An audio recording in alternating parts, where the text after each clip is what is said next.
undervise andengradsligningens løsningsformler, som er, at hvis d er lige med 0, så er x minus b divideret på 2a, og hvis d er større end 0, så er x lige med minus b, og så enten plus eller minus kvadratroden af d, og så divideret på 2a. Hvilket vil sige, at vi har to løsninger, fordi det er både plus og minus. Og hvis d er mindre end 0, så er der simpelthen ikke nogen løsninger. Og diskriminanten, altså d, det er b i anden minus 4 gange a gange c. Yes, så vi har skrevet ligningen op her. Så får jeg sådan en god idé at sætte 4a foran på begge sider. Så vi starter med at sætte det her. 4a. Og så også 4a her. Yes. Nu har vi lige skrevet formlen op. Så tror jeg, det er en god idé at sætte 4a på begge sider. Starter med lige en parentes. Sætte 4a. Ja. Og 4a. Ja. Yes.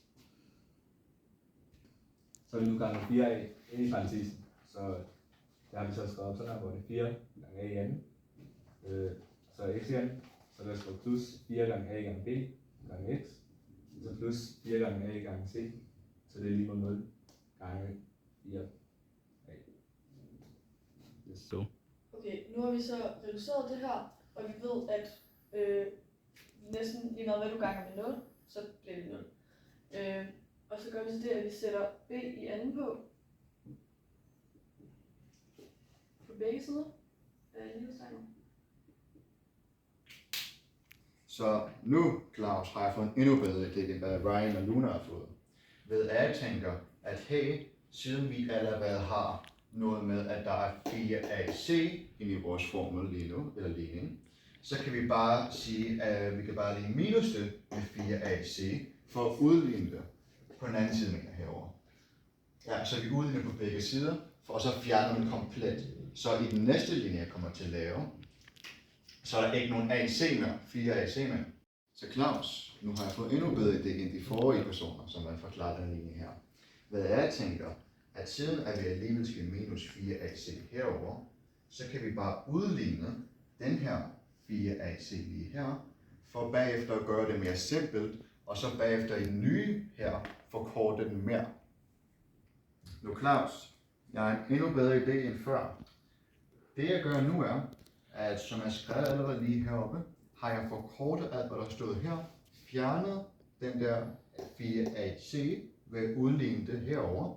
Og nu har jeg gjort med det 4a i anden, har jeg sagt i stedet for, at 2a gange x i anden er det præcis det samme, og derfor har jeg valgt at bare omskrive det sådan her, for at gøre det mere simpelt. Nu jeg har gjort det samme herover, vil jeg sige, at 4 er det samme som 2 gange 2, hvor a er det samme her, x og b er det samme her, og lige herover, hvor 4ac var i forvejen, har jeg fjernet den og sagt, at der er b2 i anden lige her i stedet. Det er det samme som d, som er diskriminant, vi prøver at finde.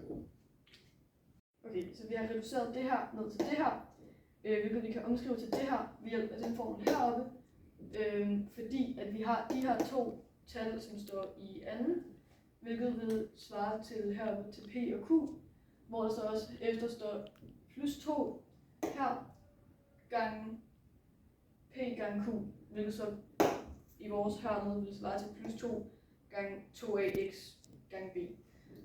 Og derfor skal vi forkorte hele det her stykke til 2ax plus b i anden linje.